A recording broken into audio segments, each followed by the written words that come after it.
Tell me, though, what's his technique? That last strike, it seems invincible.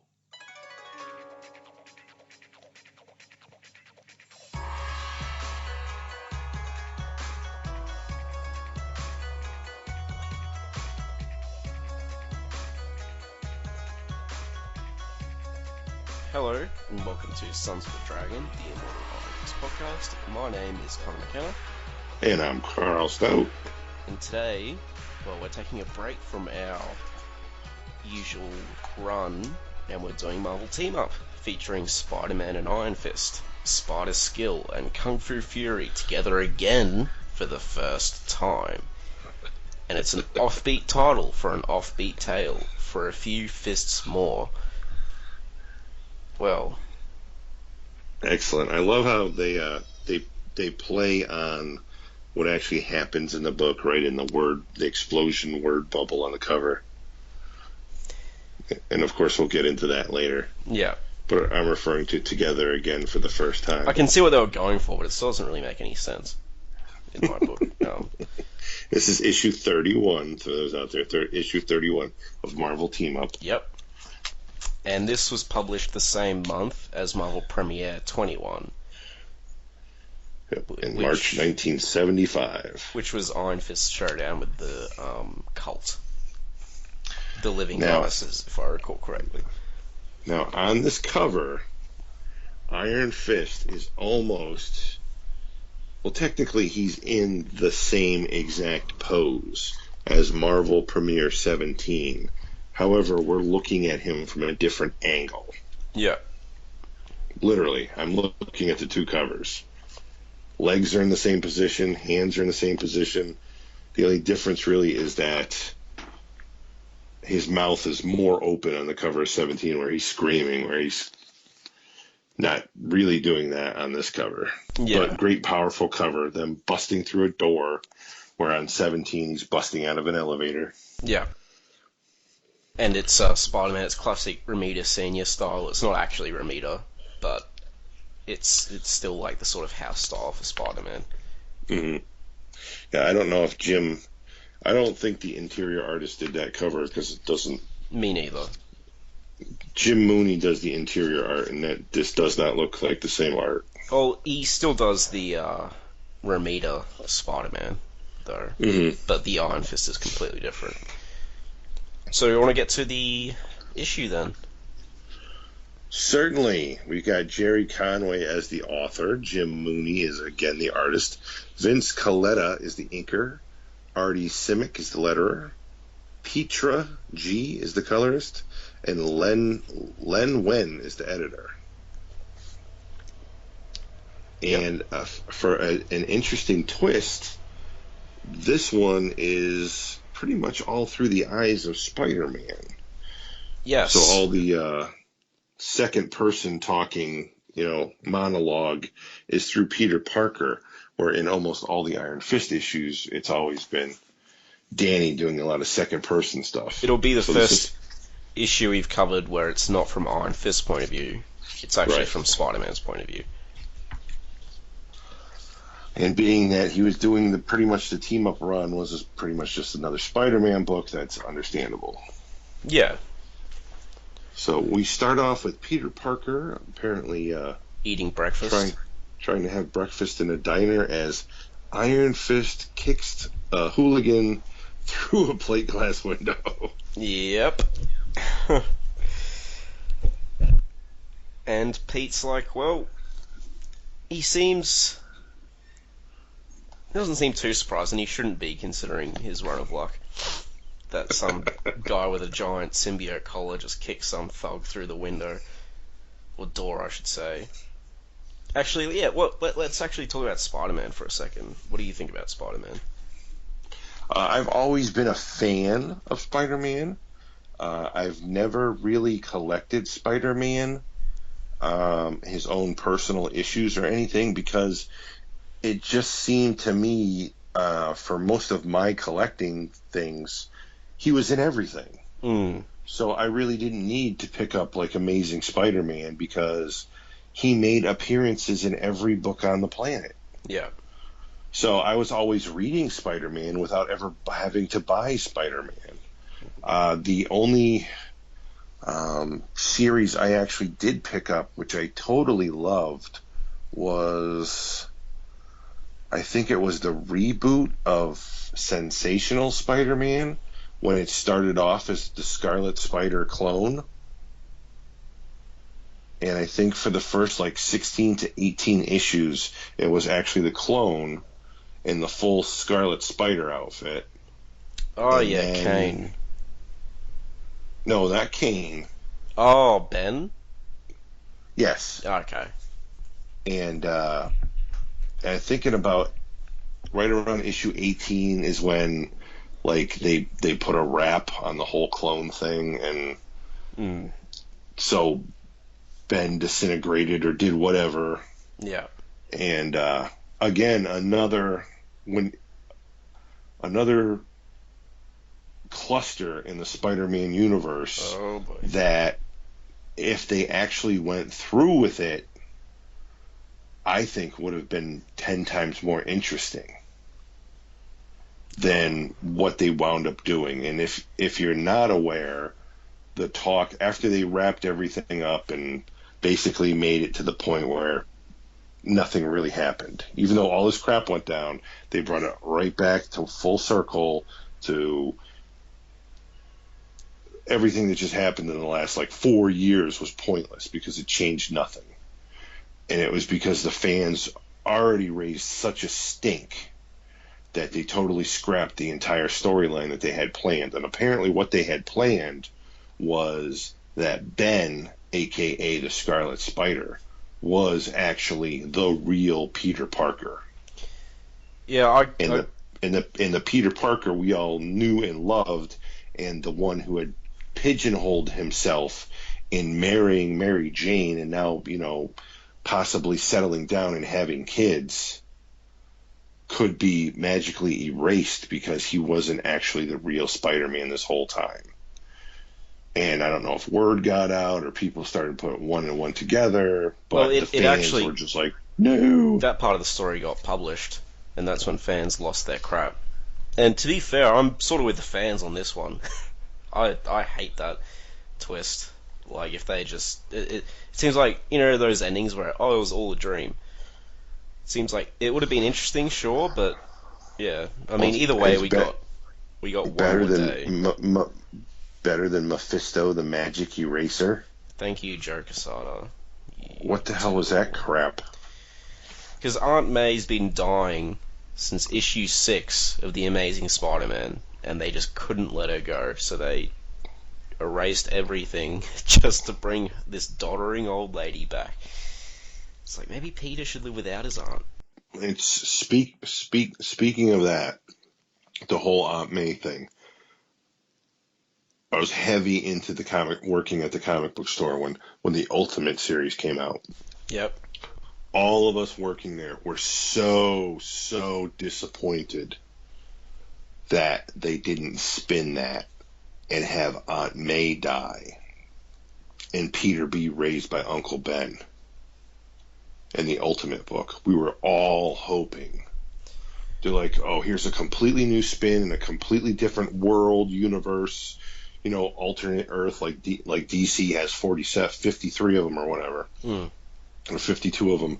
They can do whatever they want here. I'm like, Aunt May needs to die and Peter needs to be raised by Uncle Ben. What would Spider-Man be like then? And they did the same effing thing. Well, the Ultimate was created for new readers. It wasn't created for people who were already familiar with it. So I think they were just trying to condense, just do a modern telling of Spider-Man's origin and his career. I mean, that's pretty much what did wind up happening to the book, but when it first came out, we were all hoping for a whole new twist. Yeah. Well, they've done a couple of what ifs. Aunt May died instead of Uncle Ben, and the funny thing is, they did 2 of them, and the outcomes were completely different. So, whatever. Yeah, I've read all of Spider-Man from the beginning up to Gwen Stacy's death. So the Dicto Lee run, the Ramita Lee run, which is my favorite. And then I read a lot of Spider-Man afterwards because I got the Punisher Essentials Volume 1, and most of that was Spider-Man because he was popping up in there all the time. So, and I've just read bits and pieces like Kraven's Last Hunt, the Black Costume Saga, stuff like that. He was my favorite growing up.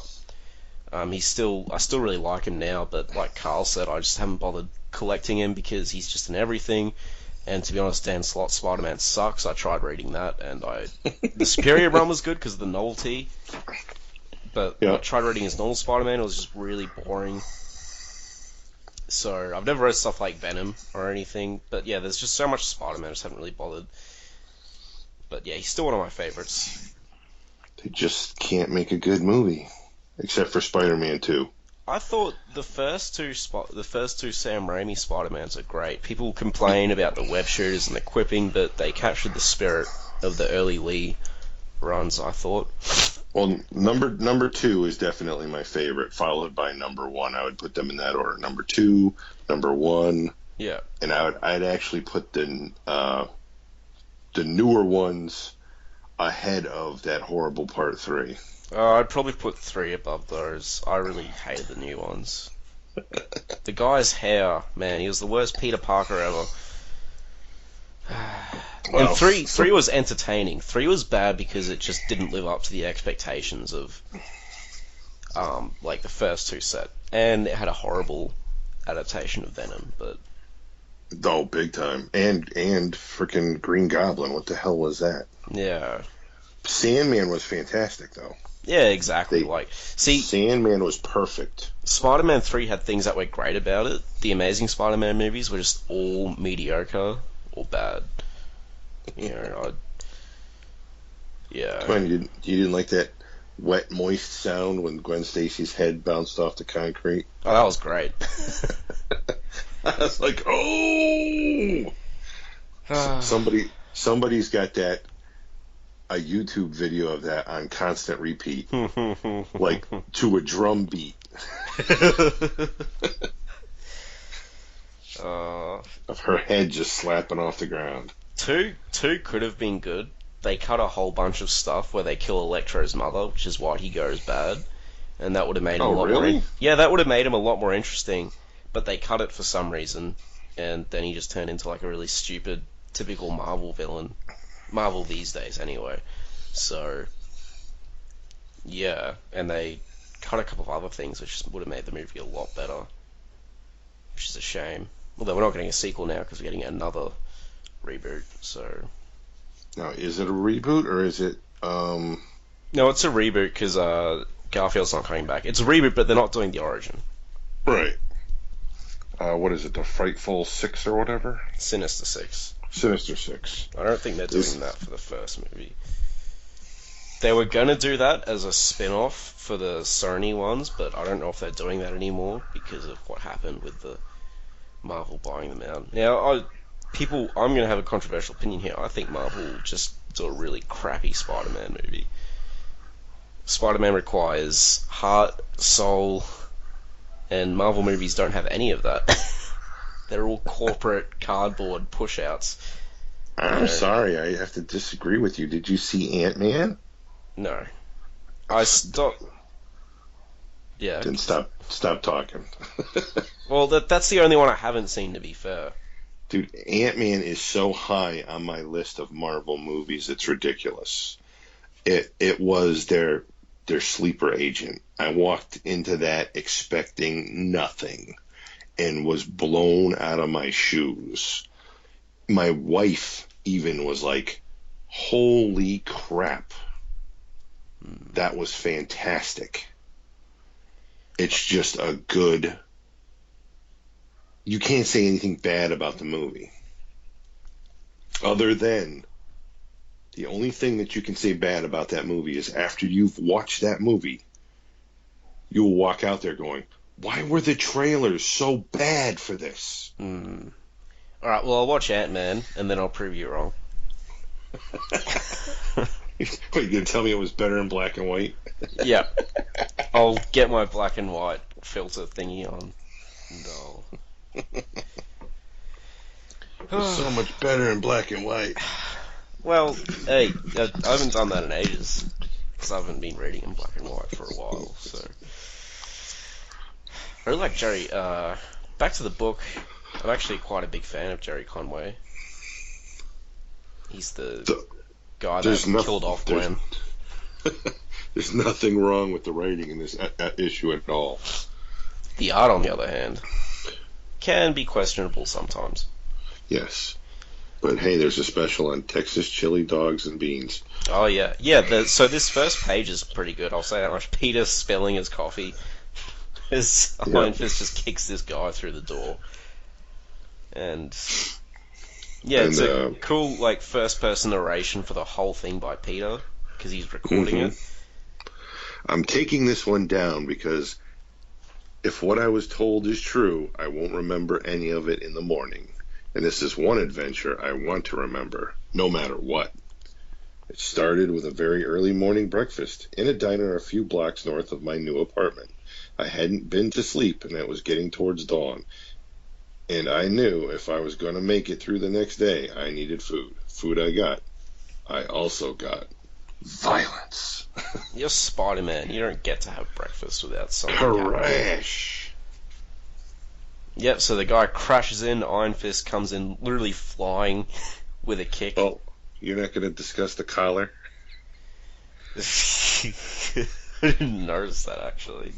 The collar changes shape on Iron Fist's outfit constantly. I don't even know what the hell his collar is doing in that first panel. Well, it looks like it's being affected by physics for once. So the wind seems to be blowing it back, but I'm not 100% sure. He leaped feet first, screaming like Kazar. Kazar. Well, whatever. Let's go ask him. You're missing some major points here that they're hitting. There's some major points they're hitting that are very time sensitive for what was going on in that time. First off, he says the jerk comes flying across the room like a refugee from Mannix, which I meant to look that up, but it was a cop show in the 70s.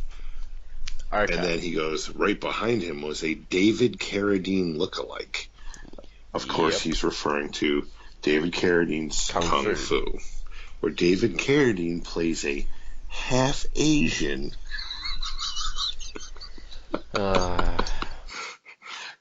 martial art expert, and he leaps feet first, screaming like Kazar. Another popular hero at that time was Kazar with the Savage Lands. I think he had his own title for a bit here in this time period. And if the first character hadn't dodged, he would have been mincemeat. And then he refers to how the costume guy landed like a cat and struck a classic kung fu pose, and the other fellow also slipped into a classic pose, a classic for New York streets, that is. And the guy pulls out like a 6-inch long silhouette, and the guy in the green suit doesn't really seem bothered by it at all. Yep. And the next moment he saw why Iron Fist essentially just beats the crap out of this knife-wielding guy and then throws him, well, on the ground like a somersault. And then Iron Fist proceeds to just stroll out of the building. Yeah, like nothing happened. And the guy's calling after him. He's like, hey, you. And he's like, looks like the way he's walking, look at where his arms are positioned. Mm-hmm. It looks quite amusing. Oh, and his collar keeps changing, by the way, throughout all these. And it's just odd that, Danny comes in, causes hundreds of dollars worth of damage, and just strolls right the F out without saying a freaking word to anybody. Is that odd at this point? I would say it is, yes. And then Peter is like commenting how Peter actually drops a Shang-Chi comment, an actual Asian martial artist. And I didn't say that. And how there's been nothing going on for weeks in Jonah's paper, so this could be a good scoop for Peter. So he starts to follow him. Yeah. And the guy's like, who's going to pay for the door? And, of course, Iron Fist doesn't answer. He continues walking through the night. And I just want to... I'm not going to do all the ads, but this particular ad I just wanted to point out. There's an ad here, because the next 2 pages ad, there's an ad here selling... I keep forgetting that you have this issue now. Yeah, no, I have the issue thanks to Karl, who generously sent it and other things to me, which is very nice. I gotta hook you up. Yeah, no, I'm very glad because this ad is amazing. They're selling fake karate and judo medals with ribbons, and they're like, "Oh, impress your friends. These look authentic." And they also sell fake black belt certificates that also look authentic. I just thought that was really funny. All right, what page is this on? It's the page with all the small ads. Oh, okay, yep. If you With go the Encyclopedia of World Records with the giant fat guy. it's on the very left. I see it. Bruce Lee, Kung Fu, Karate and Judo medals with ribbons. Yeah. What's scarier is I owned many things on this page. Oh, dear. The Planet of the Apes mask? Because that looks No, I had the Planet of the Apes mask, and it looked better than that. I had the Greedy Fingers Bank, top left-hand corner. I had... What else did I have? I had...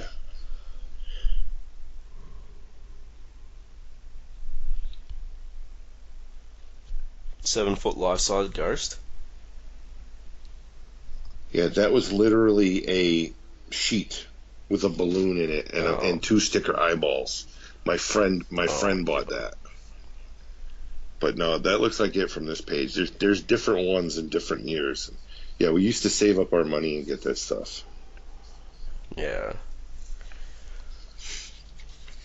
And some of these ads, you'll see like in some of the older comics, you'll see like a box of 300 army men for $2. I actually sent $2 in and got that. They were flat. Wow. They were flat plastic army men with stands. Very disappointing. Well, at least it was only $2. Right, but $2 back then was like $20 now. Oh, yeah, true. So... $2 got you a pack of cigarettes and a gallon of gas back then, and I'm not even joking. I could use some cigarettes right now. That's bad for you, Mr. Martial Artist. I don't smoke, so... I'm just saying I could use some to throw at people. Well lit. So of course, Peter ditches his clothes in a trash can. What the hell must he smell like? And puts on Spidey's outfit because, of course, he's going to follow this guy for a scoop, and he's going to follow him from the air and take pictures, and then J. Jonah Jameson is never going to put 2 and 2 together. Why are every picture Peter Parker takes, he's 30 feet up in the air? And so he also points out that Iron Fist is single-minded. He has that look where he's obsessed with his own personal view of reality, and yeah, essentially he's just single-minded. Mm-hmm. Like he's got the world worked out, sort of. And then Spider-Man does not realize that at the time he is being watched himself. Also, he references.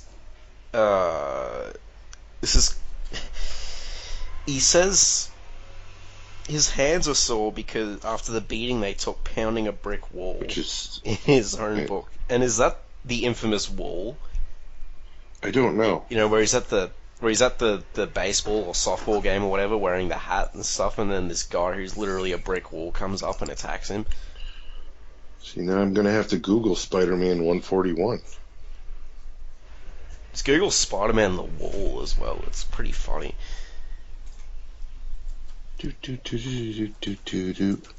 No, I don't think so, because the Amazing Spider-Man 141 has Morbius, Mysterio, Vulture, and Dr. Octopus on the cover. So was he fighting the Angar the Screamer? And he made him see stuff, and he started punching a wall thinking he was beating somebody up. This is the issue I'm thinking of. I just sent it to you on Facebook. I don't know if you can get on Facebook. But, yeah. No, it's all Mysterio. Mysterio is back and he's not alone. So Mysterio Are you sure it's even... must have had him doing something. You sure it's even his Amazing series, though? It could be another series. Back in 74? Yeah, sure. Well, they might have just misquoted the issue then. I'm not sure. Oops. Trying to find out what he does here. No, he realizes they're illusions and psychs himself out during the fight by punching a wall with his fists so badly they are scarred and badly damaged. So he breaks the mental hold on himself by psyching himself out by punching a wall. There we go. Now we know. Okay. That darn Mysterio with his fishbowl head. Wow. So, Spider-Man's tailing Iron Fist, and yes, he is being watched by some weirdo who looks like he's from another... He looks pretty 70s sci-fi. Yeah. Maybe time traveler? Something like that. He has a green outfit, green and yellow outfit, but he doesn't look too bad. No.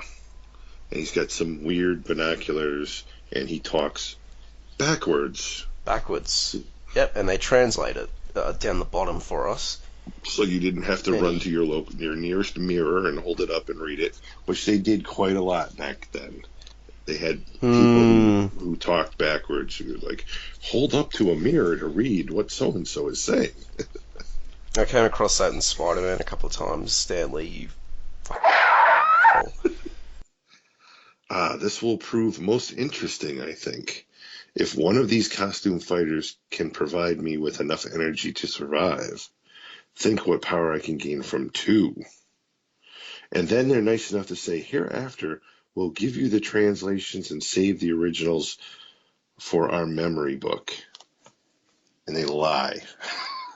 Yep. But first, he has to bring them into contact, just as he brought that first costume fool into contact with that street thief. So he essentially has to make them fight, and he points out it shouldn't be too difficult to accomplish. And how right is he? In this era, you could probably throw like a coin at one of them, and then they just start like a huge superhero brawl, because everyone was out to beat each other up in the 70s, it seems. And now, they never... This is great. They never get into how he got the street thug to go after Iron Fist. I don't think they need to, do they? Well, it just would have been interesting. Like, how did he set that up? That's Did true. he say, like, oh, that guy in green said, your mom's a cow? Maybe that guy in green has like $1 million in his wallet. So he pulls up some weird-looking gun and shoots Spider-Man's webbing as he's zooming overhead of Iron Fist trailing him. Looks like some sort of laser as well. And the webbing snaps. And Spider-Man yells out, "Timber!" as he lands on Iron Fist. Who again now looks like he's wearing a safety helmet inside his dog cone collar. And Spider-Man falls so bad that if it wasn't for Iron Fist, he might have shattered his spine, and he got knocked silly. But Iron Fist somehow did a roll and recovered. Yes, this is one of and immediately the worst panels ever. It's just... And he immediately starts attacking Spider-Man. Right. And Spider-Man's like, "Whoa, dude, chill out." Yeah, hold it. You don't understand. Yow. Now, the interesting thing here is they just have Danny, doing a flying kick through the air. Spider-Man gets out of the way, and he comes in contact with a city street pole, light pole, and completely snaps it. Yep. And, of course, he says, "Twice tonight I've been attacked without reason. Now you will tell me why, masked man, or I swear on my father's grave, I will kill you." And is it me, or does he look a bit like David Carradine in that last? Yeah, a touch. And Spider-Man is like, "Well, this guy's going to be trouble. I tried to calm him down, but that's probably not going to work." So, well, they fight. Like they do in all these comics. Yep, Iron Fist attacks Spider-Man. Spider-Man ducks and seems to headbutt him in the chin. Which knocks him on his butt. All the while, the weird spaceman guy is giggling in the corner from all this energy that is feeding him. Yeah. And he is a guy named Drom, the Backwards Man. Which is an awesome name, by the way. So the fight keeps going, and Spider-Man realizes he has to. Now, I thought this comment was kind of weird. Something I hadn't wanted to do, since it tends to alienate people a little. But in this case, I don't have any choice. So he webs up Iron Fist. Well, I mean, can you imagine getting webbed up with, like, super strong, sticky web? That would be... You don't know what hole it came out of? Right. Yeah, well, it came out of Spider-Man's hole, so... What is this? Why is it on me? And, am I going to get pregnant now? It took a couple minutes for him to realize he was caught but good. When I didn't do anything to him, he must have decided I'd been telling the truth, 'cause it seems I've made a mistake in more ways than one. I let my momentary anger usurp my intelligence. Which is a mistake. Which is a mistake one can never afford to make. Well, and then Spider-Man says nobody's perfect, Twinkle Toes. And introduces himself, and Danny goes, I am called Iron Fist, for reasons which must be obvious. And he breaks out of Spider-Man's webs. Like everyone breaks out of Spider-Man's webs. Well, at least both his fists were glowing pink, so I guess they're trying to say... That's true. He summoned the Iron Fist to get out. At least the webs are good for something. Now, let's get to... I'm sure some people want to hear our thoughts on who would win in a fight in this era. We'll keep it to this era, because modern era is quite different. But, yeah. I don't know. I mean, I guess for me it just depends who's angry. Whoever's angry is going to lose. I'm going to say in this era, it would definitely be... Spider-Man would be the winner no matter what. Just... Even if Spider-Man was angry? Because of the popularity and all that stuff. There's no way Iron Fist would win this. I remember back in the day when Daredevil and Spider-Man fought. Spider-Man was angry and Daredevil essentially hands him on his, keister. Mm-hmm. And Daredevil won, due to experience and the fact that Spider-Man was angry. So I was thinking a similar thing would happen for Iron Fist. Well, my whole thing was, yes, Danny has 100 times the experience when it comes to fighting over Spider-Man.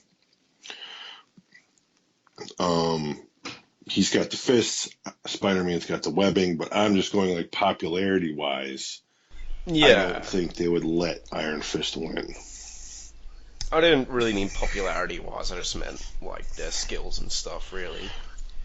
I hate popularity contests. If it was just out of power, even in this era where he hasn't been super boosted through the roof, I would still give it to Iron Fist, because we've already displayed that his Iron Fist can cut through the webbing like butter, and he's a better fighter. The only thing that he would have is if Spider-Man went to the air and stayed up there and used his webbing to lift up heavy metal objects, starting with trash cans, going to mailboxes, 55-gallon drums, and just started repeatedly dropping them on Iron Fist to slowly wear him down. Well, the thing with Spider-Man is he does have a lot of experience. I mean, he has taken on some pretty crazy opponents. Yeah, he's not as good a fighter, but he does have the spider sense, the strength, the agility. And he's probably got more street/brawling experience than Iron Fist at this point. True. I guess, as I said, for me earlier, it's just who's angrier, because then the other person would exploit their weakness, but if they were both angry, then I would... I don't know. 6 out of 10 Spider-Man, for me, personally. I'm sorry, Carl. Well, then it just takes a turn for the worst, where they stroll off together now that they're best friends and they go to the park to hang out. Yeah, and it's really weird. They're just strolling down the street like they're buddies and just talking. And then they're sitting on this. It looks. It's the edge of the sandbox. And Iron Fist collar looks ridiculous enough in that panel, but the panel down the bottom left. Yeah, where there's it's no, like, how does he see? There'd be no way he would be looking at Spider-Man if that collar was like that. And then it gets even better in the same page all the way to the right. It looks like they're like giant ears or something on that costume. It's so bad. And I feel like if they went a bit further with that bottom left panel, it would just be enveloping his whole face. So it'd just be one big current. So they're talking about what's going on and whatnot, and why the thief and that the common thief tried to attack him and he persisted his attack and blah blah blah. And while all this talking is going on, a creature like rises up out of the sandbox that they're sitting on the edge of in this park. Now you're thinking Sandman, I know I was, but it turns out it isn't. So this giant sand creature attacks them, and as soon as it attacks, it starts growing another set of limbs. So now it becomes a four-armed sand creature. It's more like cement, maybe? Oh, wait, no, it is a sandbox, yeah. Sorry. It's the coloring threw me off. The coloring is way off here. He's gray. So they're fighting him. They're double teaming him, but it's getting the upper hand. It actually manages to smack Iron Fist away, and Iron Fist lands on top of some of the like cement tubes they have at playgrounds for the kids to crawl through. So he's sprawled out on that, and Spider-Man's starting to use his webbing on the four-armed creature, calls him Sandpaper Puss. Probably doesn't work. Well, he balls up two hands, and then all of a sudden his senses go off after he's webbed him, and he jumps out of the way just long enough for this ray beam to come through and destroy the sand creature. And then we're face to face. Spider-Man knows with his experience that when a sequence of events like this plays out, there's always some guy behind it. And so he's going face to face with him. He makes his normal, comments, his quirky little pre-Deadpool comments. And he goes, I shot a load of webbing at the man.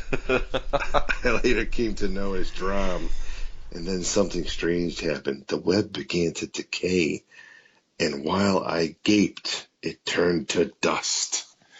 So the webbing didn't actually, as soon as it came in, by the time the webbing reached his face, it was just turning to dust.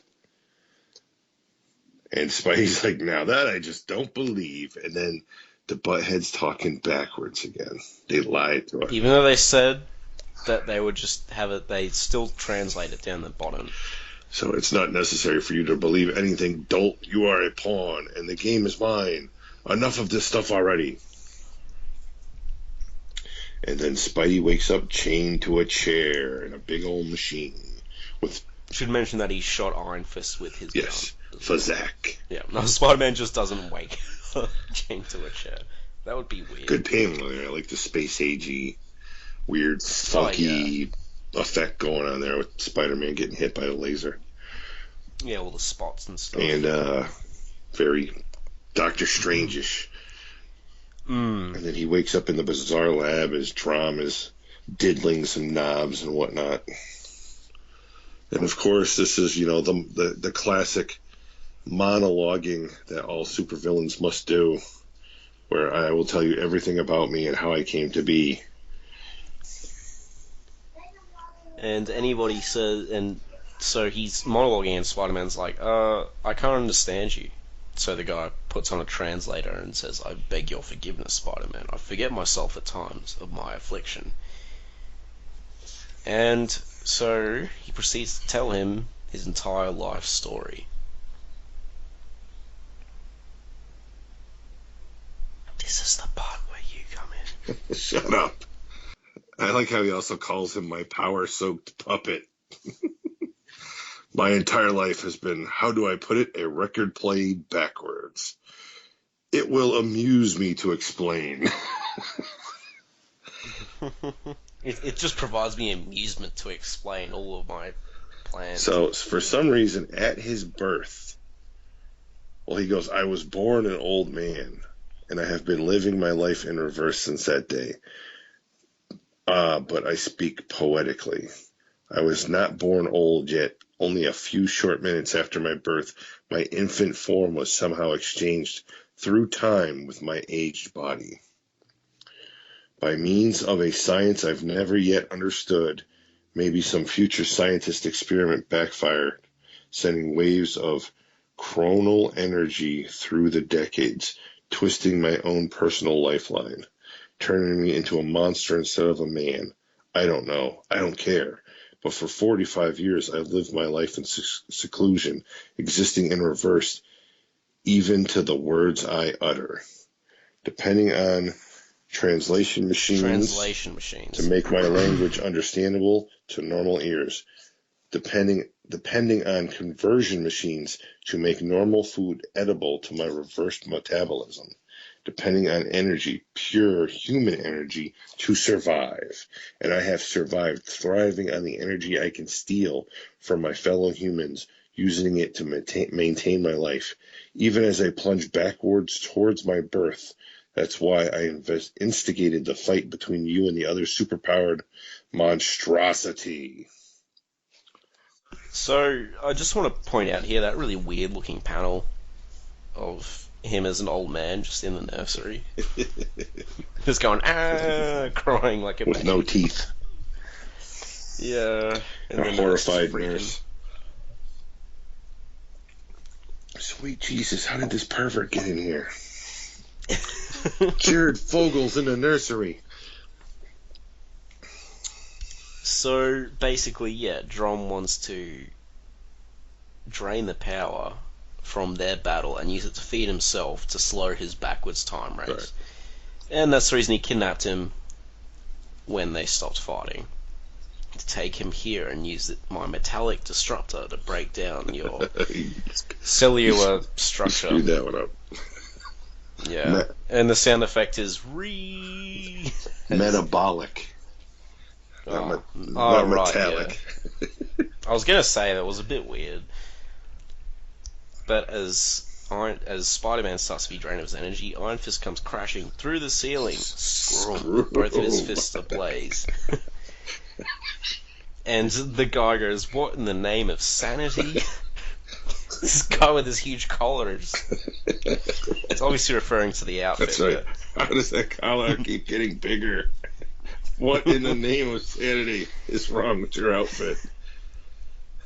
And if you think your friendly neighborhood Spider-Man was relieved to see Iron Fist crouching behind that cloud of raining dust, you better believe it. Believe it.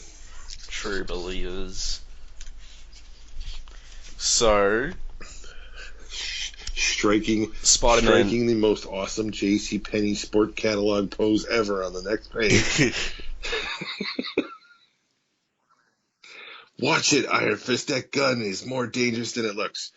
Still, a weapon is only useful, and I am aware of that, Spider-Man. If it is used... I am well aware of that, Spider-Man. Still, a weapon is only useful if it is used. I got confused. And he kicks it out of his hand. Great, you're a walking fortune cookie. Hey, don't let him touch you, Greenie. He's got the original pair of dishpan hands.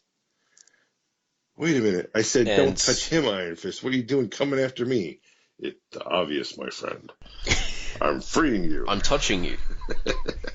I'm caressing you with my hand. Surely you agree. In a case like this, 4 hands are better than 2. And again, Iron Fist is now wearing a helmet with ear protection. and his outfit again is now completely freaking cone. Mister, if I didn't know better, I'd swear you were trying to be funny. No, he is. He is being funny with that costumes. Touch me. Touch me. My body will instantly absorb your chronal energy, just as it absorbed the organic energy from your webbing. That's what I figured, Drom. Well, we'll have to get you without touching you. And I think I know how. No, not my mirror, not my precious mirror. It's all I have to maintain my identity. Without it, I'll fade. Be swept away into the chronal current. And put it down. I command you, put it down. You heard the man, Iron Fist. And they put it down right on top of his face. And they smash him over the head with this mirror. This giant 3-sectional mirror from a freaking. I thought they were just going to break the mirror, but they just break it over his head. Honestly, I didn't know what was going to happen next. Stunned, Drama seemed to lose his grip on reality. His body quivered. Oh. Spider-Man he mentions he never would have done this if he knew that this was going to happen. And Drom regresses all the way to infancy, and then is left as a little dot of light that disappears, and his outfit drops like a pile of loose rags. So they left the building in a daze. Iron Fist finally broke the silence. From what you've told me, he must have had a very tenuous grip on time. Without energy, without an image or himself, he lost that grip. In a way, he never really existed, did he? A man proves his existence by growing, by progressing through life. Drom did the opposite, and now he's only a memory. And that's where my head started to hurt. It's like, man, what? Just because he was going back, what? I guess he was like a time... This comic book is deep. Anomaly. Swell. I'm not glad I'm not only a memory. Thanks for remembering me and tracking us down here.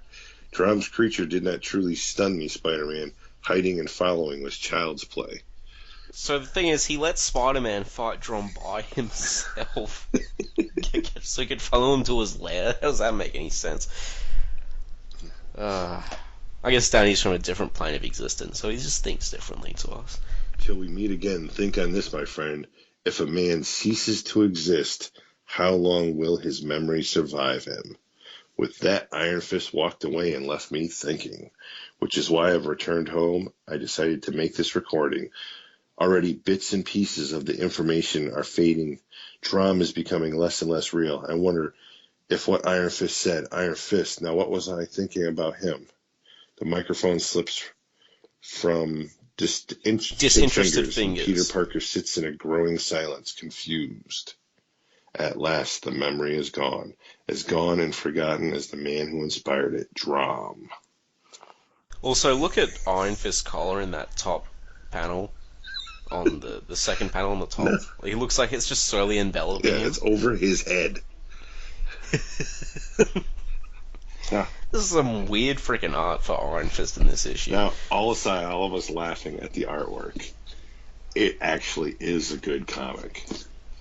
Yeah, and I think the art's, barring Iron Fist, the art is good, I think. Yes, it's just, Iron Fist is comically drawn. And it's when Connor didn't have this issue yet, I was referring to it as the team up issue that never happened, and he didn't know what I was meaning by that, and now he does because it's I forgot about the whole lost memory of it thing. No, it was a really good issue. I really like Drom's design. Mm-hmm. I like the weird sort of Twilight Zone-y plot. Well, not plot, bad guy, I guess.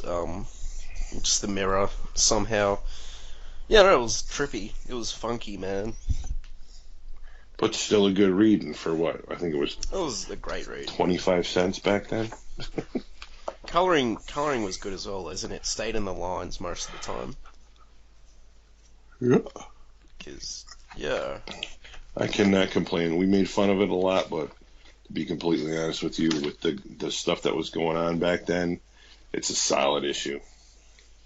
Yeah, and we mostly made fun of Iron Fist collar, and I'll stick by that. Oh yeah, it's ridiculous. See this collar? It is ridiculous. It's insanity. But yeah, it was a really good issue. We'll have to post some pictures of the collar. Yeah. Yeah, I definitely recommend reading this. And unfortunately, as you found out, there's no reprint of this. Yeah, it is not collected in Masterworks or anything. You have to get the issue by itself. Unless, is there black and whites of the team up? There should be essential team ups, but essentials will be going for a bit now. Yeah. Actually, I don't know how much Marvel Team Up would be going for. But no, great issue. Good point. Mm-hmm. Danny doesn't really act like Danny at the beginning, but then he comes around. Yeah. Great. And he's still awesome in the beginning anyway for beating the snot out of that. Great cover. Yeah. Spider-Man was good. Yep, Spider-Man is definitely classic Spider-Man. The person who wrote this obviously knows his Spider-Man. Yeah. And it was good to see Iron Fist team up with another hero, because I don't think we've seen that yet. Not another Marvel hero. I mean, there was Iron Man, but he fought Iron Man and then briefly shook his hand. But this was before that anyway. Essential Marvel Team Up Volume 2 it's in. Okay, how much does that go for?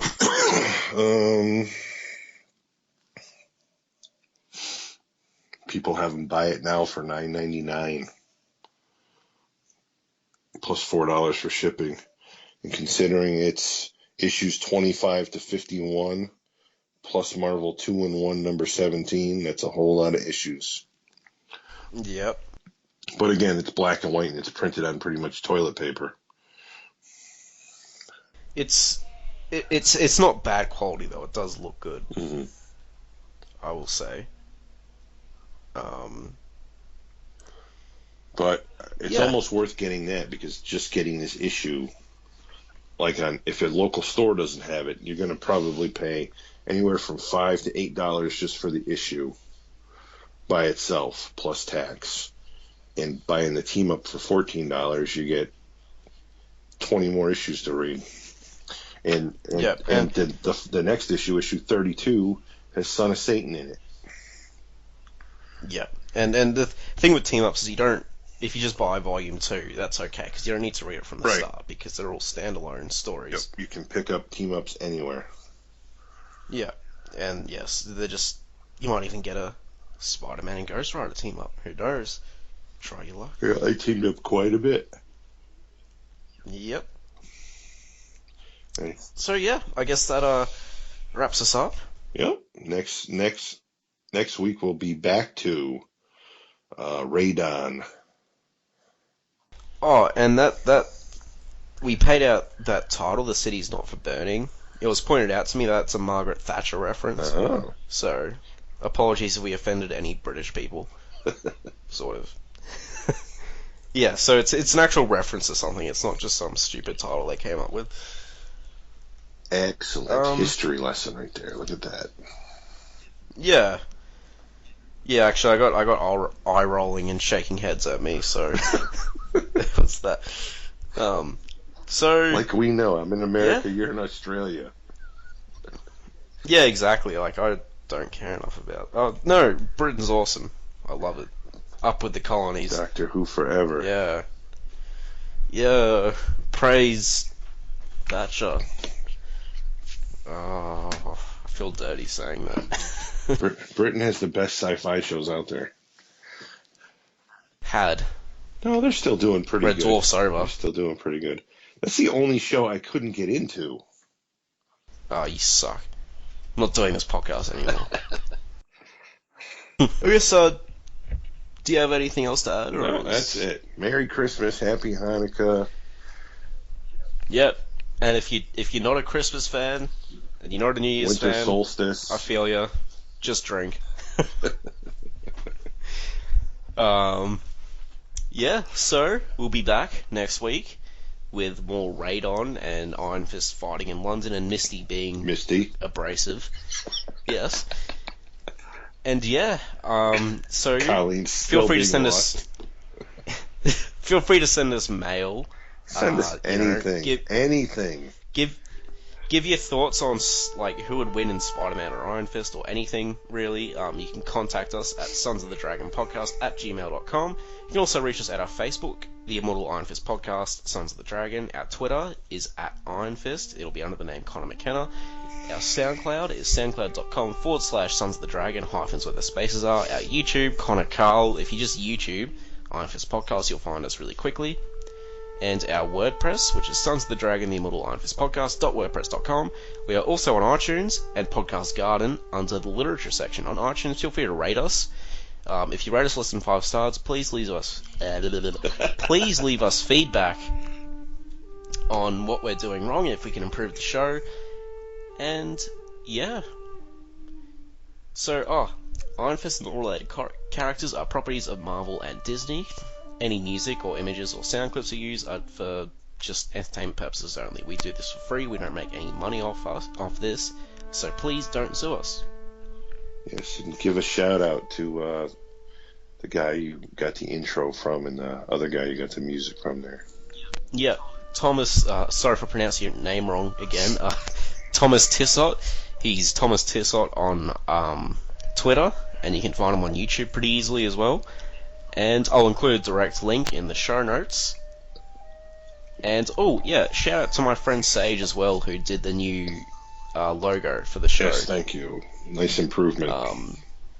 Yes, so now we have an original logo that's not anyone else's, and it actually looks good. Maybe, as opposed to what we had maybe before. when we get a few thousand listeners, we'll do t-shirts or something. Ooh, t-shirts. Oh, then we'd be making money though. So unless we just like put our heads on the shirts, I guess. Nah, you just drop it in like a Zazzle thing, because that's like. Have you ever been to Zazzle? I don't even know what that is. Is that some sort of drug that all the kids are taking? No, go to Zazzle.com. You can get an Iron Fist shower curtain. And that money is not going to Marvel. Yeah. Actually, I have an Iron Fist jumper and a Daredevil yellow costume jumper, and that money didn't go to Marvel. So. Right, I don't know what the hell a jumper is in Australia. Hoodie. Okay. There's a big difference. A jumper is like a one-piece outfit a woman would wear. Actually, yeah, we talked about this before. And it just ended up being how wrong you were with your American ways. Oh, whatever. You don't know what a counter and a kitchen table is, so. Alright. So, until next time, may your fist become unto things of iron as you punch through your presence, or if you don't have presence, as you punch through people. And peace. Peace.